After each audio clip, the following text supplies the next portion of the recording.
Okay प्रभु। हरे कृष्णा। भगवद गीता अध्याय 3 श्लोक number 5। ठीक, आप लोग दोहराइए प्रभु। न हि कश्चित् शर्मापि जातु तिष्ठ्य कर्म कृता कार्यते हवसः कर्म सर्वः प्रकृति जय गुणे। हरे कृष्ण प्रभु। नाहि कश्चिक्षणमपि जातु तिष्ठ्य कर्म की कार्यते हायवसा कर्म सर्व प्रकृति जय गुणे। हरे कृष्ण। आगे चलेंगे हम लोग, थोड़ा समय का कमी है, ठीक ना।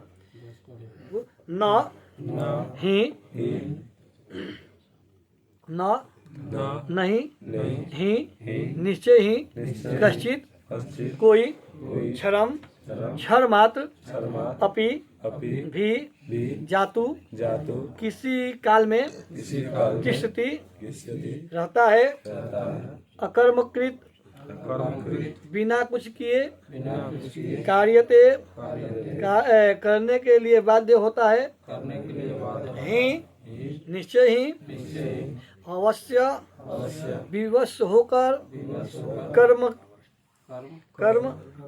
सर्व समस्त प्रकृति जय प्रकृति के गुणों से उत्पन्न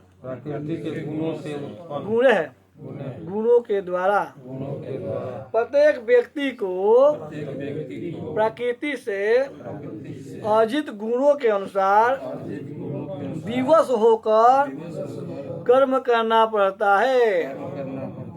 अतः कोई भी एक क्षण के लिए भी बिना कर्म किए नहीं रह सकता। यहाँ पे भगवान श्री कृष्ण अर्जुन को बता रहे हैं कि हे पार्थ, बिना कर्म किए कोई भी जीव एक क्षण के लिए भी नहीं रह सकता। स्पष्ट शब्द में एकदम बता रहे हैं। क्या कह रहे हैं? तत्पर शिला प्रभुपाद की जय जय श्री कह रहे हैं कि यह देहधारी जीवन का प्रश्न नहीं है। यह देहधारी जीवन का प्रश्न नहीं, अपितु आत्मा का यह स्वभाव है कि वह सदैव सक्रिय रहता है। ठीक है ना। कह रहे हैं कि आत्मा की अनुपस्थिति में भौतिक शरीर हिल भी नहीं सकता। यह शरीर मृत वाहन के समान है जो आत्मा द्वारा चलित होता है, क्योंकि आत्मा सदैव गतिशील सक्रिय रहता है और वह एक क्षण के लिए भी नहीं रुक सकता। अतः आत्मा को कृष्ण भावनामृत के सत्कर्म में प्रवृत्त रखना चाहिए, अन्यथा वह माया द्वारा शासित कार्यों में प्रवृत्त होता रहेगा। माया के संसर्ग में आकर आत्मा भौतिक गुण प्राप्त कर लेता है और आत्मा को ऐसे आकर्षणों से शुद्ध करने के लिए यह आवश्यक है कि शास्त्रों द्वारा आदिष्ट कर्मों में इसे संलग्न रखा जाए। किंतु यदि आत्मा कृष्ण भावनामृत के अपने स्वाभाविक कर्म में निरंतर रहता है तो वह जो भी करता है उसके लिए कल्याणप्रद होता है। श्रीमद् भागवत में 1.5.17 में द्वारा इसकी पुष्टि हुई है। त्यक्त्वा स्वधर्मचराम्बुजं हरे भजन पकोत पतित ततो यदि यक वा भद्रम भूद मनुष्य किमको वार्त अपतो अयम भंजातम स्वधर्मतः। हरे कृष्णा। कह रहे हैं यदि कोई कृष्ण भावनामृत अंगीकार कर लेता है तो भले ही वह शास्त्र अनुमोदित कर्मों को न करे अथवा ठीक से भक्ति न करे और चाहे वह पतित भी हो जाए तो इसमें उसकी हानि या बुराई नहीं होगी। किंतु यदि वह शास्त्र अनुमोदित सारे कार्य करे और कृष्ण भावना भावित न हो तो ये सारे कार्य उसके लिए लाभ के हैं। अतः कृष्ण भावना मृत्यु के इस स्तर तक पहुंचने के लिए शुद्धिकरण की प्रक्रिया आवश्यक है। अतएव संन्यास या कोई भी शुद्धिकारी पद्धति कृष्ण भावना मृत्यु के चरम लक्ष्य तक पहुंचने में सहायता देने के लिए है, क्योंकि उसके बिना सब कुछ व्यर्थ है। हरे कृष्णा कृष्णा कृष्णा हरे हरे, हरे राम राम राम हरे हरे। हरे कृष्णा। देखिए यहाँ पे कितना बढ़िया बात बता रहे हैं प्रभुपाद जी अपने पटपट में। कह रहे हैं कि यह देहधारी जीवन का प्रश्न नहीं है। ये जो हम लोग देहधारी जो जीव है ना, ये हम लोग का प्रश्न नहीं है। क्या कह रहे हैं कि अपितु आत्मा का यह स्वभाव है कि वह सदैव सक्रिय रहता है। अगर आत्मा सक्रिय नहीं है तो शरीर व्यर्थ है ना। चित्त जल पावत गगन समीरा पंच रचित अधम शरीरा। तो ये पंच तत्व का शरीर पंच तत्व में विलीन हो जाएगा, है ना। लेकिन यहाँ पे क्या कह रहे हैं कि अपितु आत्मा का यह स्वभाव है कि सदैव सक्रिय रहता है। सक्रिय कैसे रहता है प्रभु जी, आप लोग मालूम है? संचालित रहता है शरीर में सक्रिय। जैसे कि आप एक बीज डालते हैं तो 2 दिन बाद अंकुर हो जाता है, फिर हफ्ता दिन के बाद उसमें थोड़ा सा बड़ा होता है, और थोड़ा सा हो तो थोड़ा सा और बड़ा होता है, पौधा बन जाता है। ऐसे ही बच्चा जब जन्म लेता है उसका हाथ पांव सब चलता है, लेकिन बराबर हम लोग जैसा नहीं है ना, लेकिन धीरे धीरे धीरे धीरे धीरे उसका प्रोग्रेस होता रहता है। यानी कि आत्मा शरीर में है तभी उसका प्रोग्रेस, सक्रिय आत्मा है तभी उसका प्रोग्रेस हुआ है। आज जब इस आत्मा शरीर को छोड़ के जाएगा तो पंचतत्व का शरीर पंचतत्व में विलीन कर दिया जाएगा, यही ना। लेकिन कह रहे हैं कि आत्मा की अनुपस्थिति में भौतिक शरीर हिल भी नहीं सकता। अगर आत्मा इस शरीर में नहीं है तो पंचतत्व में इस शरीर को विलीन होना ही निश्चित है ना। तो जी घर पे चाहे कहीं भी अगर आप यहाँ बोल रहे हैं, बात कर रहे हैं तो सब कुछ सही है, लेकिन थोड़ा सा अगर परमात्मा आपका साथ छोड़े तो वहीं के वहीं आप ढेर हो जाएंगे। बहुत से इंसान है प्रभु जी घमंड करते, किस काम का?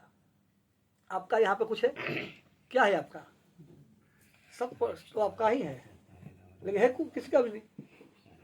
अपना कैसे है? क्योंकि आप हर वस्तु में जब परमात्मा को देखेंगे तो सब आपका अपना है।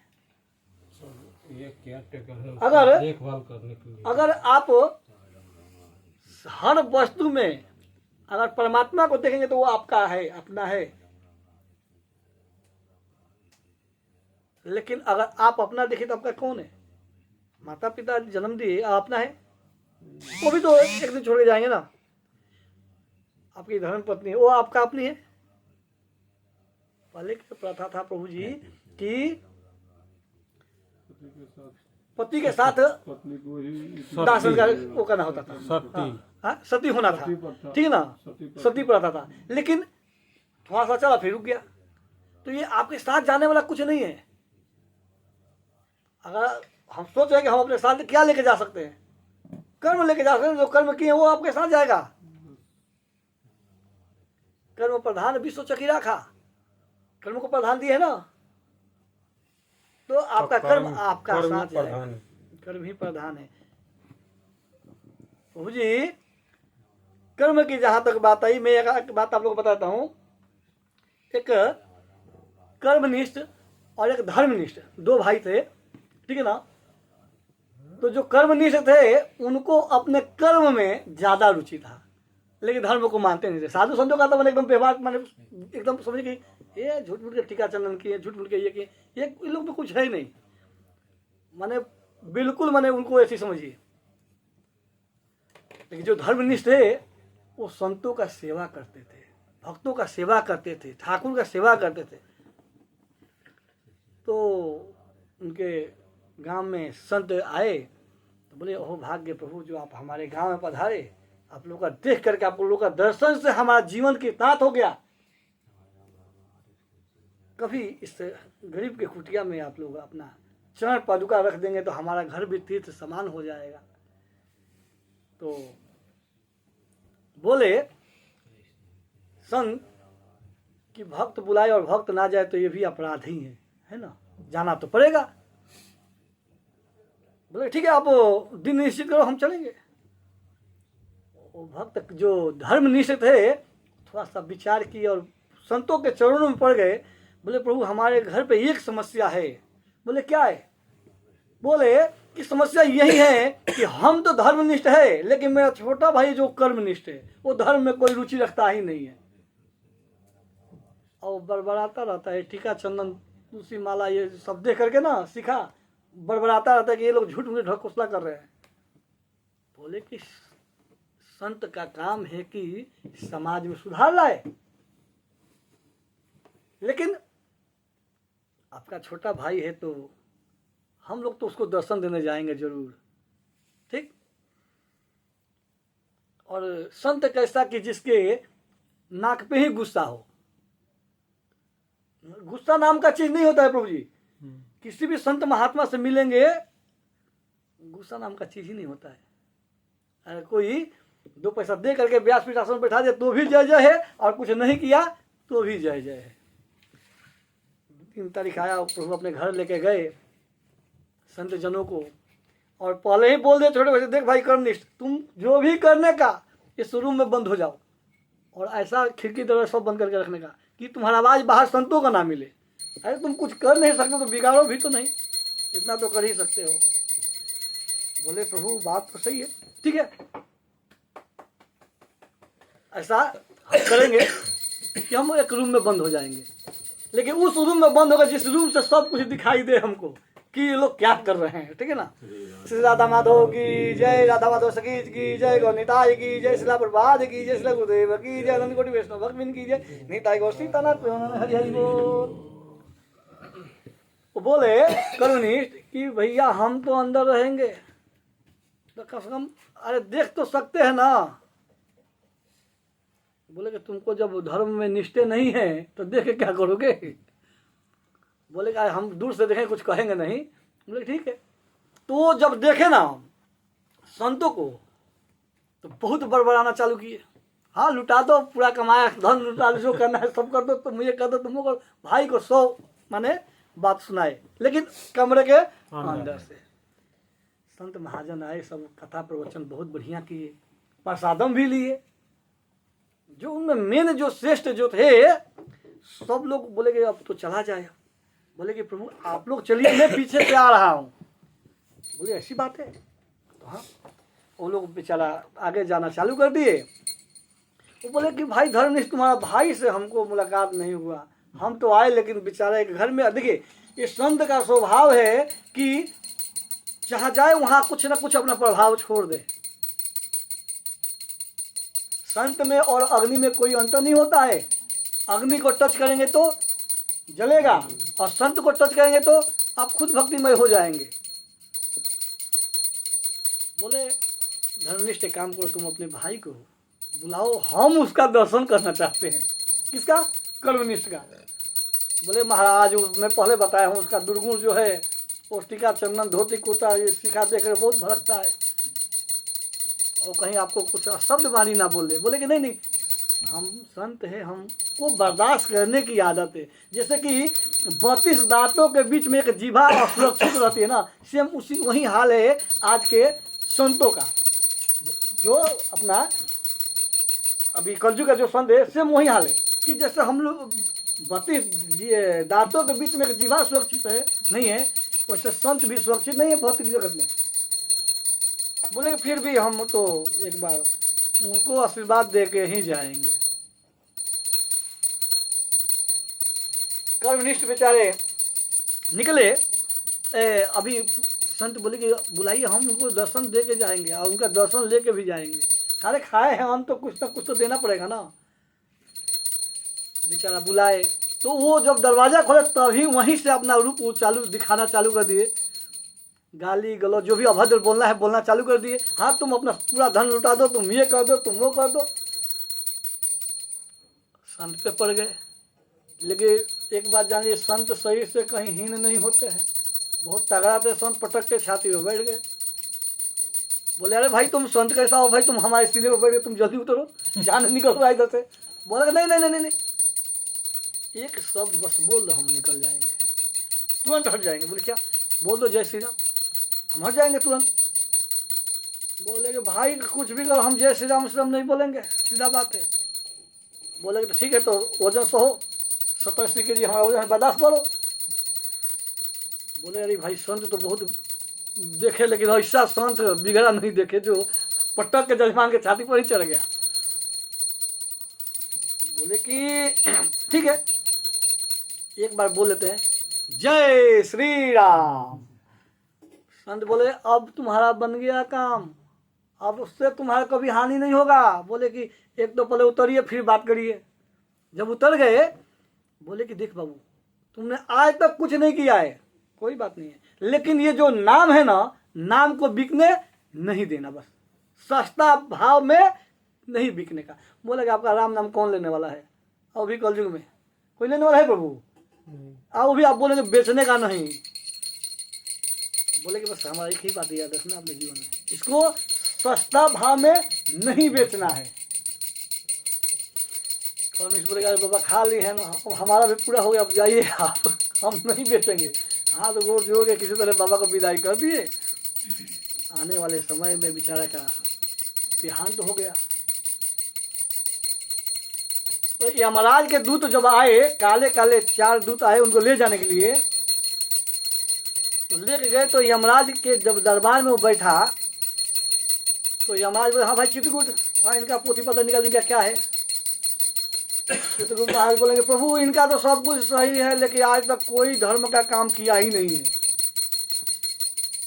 कोई काम धर्म का माने कि सुनने का लिए राजी नहीं, तो करने का तो बात छोड़ दी, मात्र एक संत के जबरदस्ती करने पर जय श्री राम बोला है। बोले तब इसको दंड दिया जाए। तो उनको ये याद था कि इसको सस्ता में नहीं बेचना है, बेशक जो हो जाए। तो बोले यमराज महाराज से कि महाराज जी एक बात बताइए, हमने अपने जीवन, देखिए एक भी ये लेखा जोखा है कि जब आप उस लोक में जाएंगे ना, जब उस लोक में जाएंगे तो वहां पे पहले आपका जो सदकर्म रहेगा वो भोगने के लिए बोला जाएगा, उसके बाद से आपको वो दिया जाएगा, ठीक है ना। तो वो बोले कि आप एक बार राम नाम लिए हैं तो उसका आपको भोग भोगना पड़ेगा। बोले कि हाँ हम तो ऑलरेडी तैयारी है, लेकिन आप जवाब दीजिए कि एक बार अगर हम जय श्री राम बोले हैं तो उसका मूल क्या देंगे आप, स्पष्ट शब्द में। बोले कि ये महाराज अच्छा मानव से मुलाकात हुआ है, जो पहले ही बोल रहे हैं कि इसका मूल क्या देंगे। बोले कि बाबू हम तो नाम जपते हैं, लेकिन हमको मालूम नहीं कि इसका मूल क्या होगा, टाइम स्पष्ट शब्द में। बोले तब आप दंड देने योग्य नहीं है, आप अपने ऊपर अधिकारी के पास ले चलिए। तो वहां से उनको बोले कि चलिए। बोले नहीं नहीं, आप यमराज हैं, हमको आपका दास लोग लेकर आया, लेकिन हम ऐसे जाने वाले नहीं। बोले कैसे जाओगे? तो हमारे कंधे पर, आपके कंधे पर हम बैठेंगे तब आप लेके जाइए। अब बताइए यमराज के कंधे पर कोई मनुष्य जा रहा है, यमराज के कंधे पर वो कर्मनिष्ठ बैठ के जा रहा है। कहाँ गए? ब्रह्मलोक की जो विधाता है ना प्रभु जी, जो विधाता है वही बता सकते हैं कि राम नाम का मूल क्या है। ब्रह्मा जी देखे कि यमराज के कंधे पर एक सवारी आ रहा है। भाई ये सवारी है कैसा? ये सवारी तो सोचने वाली बात है ना प्रभु। यमराज सबका सवारी करता हो और इनका सवारी कोई दूसरा कर रहा है। बोले कि भाई यमराज बताओ कारण क्या है। बोले कि प्रभु ऐसा मानव से मुलाकात हो गया है जो एक राम नाम का मूल्य पूछ रहा है। तो जब एक राम नाम का मूल्य पूछ रहा है राधे राधे, तो इसको हम जवाब नहीं दे पाए, क्योंकि हम उसका मूल्य जानते ही नहीं है, आज तक जाने ही नहीं। नाम तो जपते हैं लेकिन राम नाम का मूल्य नहीं जाने हैं। ब्रह्मा जी बोले कि जस गति तोरा तस गति मोरा, रामा हो रामा। प्रभु आपको मालूम नहीं, हमको जानकारी नहीं, दोनों आदमी सेम है। बोले तब सदा शिव के पास लेके चलिए, जो भगवान शिव है वही इसका जवाब दे सकते हैं, क्योंकि वो कहते हैं कि राम रामेति रामेति रामे रामे मनोरमे सहस्रनामतातुल्यं राम नाम वरानवे, राम नाम वरानवे। भगवान शिव कहते हैं कि राम रामेति रामेति रामे रामे मनोरमे सहस्त्र नाम तातुल्यम राम नाम वरानवे। यानी सहस्त्र नाम अगर आप विष्णु का एक लेते हैं तो एक बार श्री राम का नाम ले लेंगे तो बराबर हो जाएगा, समझे ना। तो इसका इलाज वही कर सकते हैं, बाकी किसी के बस का नहीं है। बोले तब बाबा आगे पीछे कंधे लगो, बैठा कर ले चलो, हम ऐसा नहीं जाने वाले हैं। आप लोग एक तो सवारी करके ये ले आए, अब आप लेके चलिए। एक साइड ब्रह्मा जी, एक साइड यमराज, क्षमा करिए, इसके बीच में इंद्र लोग स्वर्ग लोग को लेके गए थे। क्षमा करिए हमको, स्वर्ग लोग में जब लेके गए तो इंद्र से भी ये बात क्वेश्चन किया गया, ब्रह्मा जी से पहले। इंद्र भगवान के पास जी, लगे। ब्रह्मा जी से पहले इंद्र भगवान के से ये क्वेश्चन हुआ था कि आप हमको बताइए कि राम नाम का मूल्य क्या होता है। तो वो भी असमर्थ थे बताने में। तो यमराज के बाद इंद्र देव लगे थे उसमें कांधे में, तब वो लेकर के आए थे। दो देखिए, एक तरफ यमराज और दूसरे तरफ देवराज। देखिए उनका सवारी कैसा है, एक तरफ यमराज एक तरफ देवराज, और दोनों लेकर हाजिर है ब्रह्मा जी के पास। और ब्रह्मा जी भी लगे पालकी में भाई, और ब्रह्मा जी भी अब नहीं बता पाए राम नाम का अमोल, तो पालकी में लगी है। अब पहुंच गए भगवान शिव के पास। भगवान शिव जब देखी, बाप रे कौन महात्मा है भाई जो सबके कांधे में बैठ के आ रहा है, ये कोई ओरिजिनल महात्मा ही होगा। पालकी से उतरे, सब लोग पूछे कि प्रभु राम नाम का कीमत बताइए, क्योंकि ये ऐसा मनुष्य से मुलाकात हुआ है कि जो बोलता है कि हमको इसको बिकना ही नहीं है, इसका मूल्य बराबर मिलेगा तभी बेचेंगे, ऐसे नहीं बेचेंगे। अब आपके ऊपर निर्भर करता है करना क्या है। बोले प्रभु हम तो राम नाम जपते हैं, बराबर निरंतर हम राम नाम ही जपते हैं, राम नाम जपते हैं तो हमको बहुत कंठ को शीतलता मिलता है, रोम रोम में राम नाम है। लेकिन आज तक हमको भी मालूम नहीं कि राम नाम का मूल्य क्या है, एक राम नाम का, बाकी का नहीं, मात्र एक राम नाम का। अब वो बेचारा जो सवारी जो है वो कौन, कर्मवीर, बोले तब आप भी लग जाइए एक साइड। अब आप भी लग जाइए, एक साइड देवराज, एक साइड इंद्रराज, एक साइड ब्रह्मदेव, एक साइड भगवान शिव। अब सवारी पालकी के चार को तो होगा भाई, अब चारों बगल लग गए। ये लोग लेके कहा जा रहे क्षीर सागर में भगवान विष्णु के पास, वही ना रामा अवतार है। भगवान विष्णु जब देखे अपने वैकुंठ से, क्षमा करिए वैकुंठ से जब देखे, बोले कि बाप रे बाप, ये कौन धर्मात्मा भाई जिसके पालकी में यमराज हो, देवराज हो, ब्रह्मा हो, शिव हो, वो कोई साधारण आत्मा नहीं होगा, महात्मा ही हो सकता है। सिंपल सी बात है। बोले कि ये महात्मा, रखिए इनको, रखिए भाई, उतारिए नीचे उतारिए। सवाल पूछा गया कि बात क्या है। तो बोले कि प्रभु ये मनुष्य मात्र एक हरिनाम, एक राम नाम का मूल्य पूछ रहा है, और आप ही इसको ये सवाल को जवाब बताने में समर्थ है, बाकी किसी के बस का नहीं है। बोले कि प्रभु मैं रामावतार तो लिया था, लेकिन पहले सबसे पहले सवाल से पहले इसको हमारे पास भेजिए। वो बंदा गया, बोले कि जाकर के प्रणाम किया, दंडोत, पास बुलाया और अपने दाहिने जंघे पर बैठा लिए, बैठा कर कुछ देर रखे। अब ये लोग को छटपटी धारा पकड़ा है कि भाई ये तो मोल बताइए, मोल क्या हुआ। सबका निचोड़ यही है कि राम नाम का मोल क्या होना चाहिए, ये तो बताइए। बोले कि प्रभु अब इससे ज्यादा मोल क्या हो सकता है एक नाम का, जो स्वयं आके हमारे गोद में बैठ गया। मात्र एक नाम का इससे ज्यादा और मोल क्या हो सकता है, जो स्वयं आकर के हमारे गोद में बैठ गया। इससे बड़ा मोल हमको भी नहीं मालूम है। तो मात्र एक नाम का ये प्रभाव है। तो हम लोग तो निरंतर हरे कृष्णा कृष्णा कृष्णा हरे हरे, हरे राम राम राम हरे। प्रभु जी एक चावल का कण और एक भक्त का एक पल का क्षण अमृत समान है। अगर आपको जगन्नाथ का प्रसाद में से एक कण मिल जाए ना तो भी आपका जीवन बदल सकता है, और भक्त का एक क्षण भी आपको मिल जाए तो आपको धर्मनिष्ठ बना सकता है। ठीक है प्रभु, हरे कृष्णा। आगे क्या कह रहे हैं उसमें है ना प्रभु? 8 तो यहाँ पे जहाँ तक आत्मा की बात आई प्रभु जी, कर्म मैं बता थोड़ा सा कि अपितु आत्मा का यही स्वभाव है कि यह सदैव सक्रिय रहता है। आत्मा की अनुपस्थिति में भौतिक शरीर हिल भी नहीं सकता। ठीक है ना प्रभु? कह रहे कि यह शरीर मृत वाहन के समान है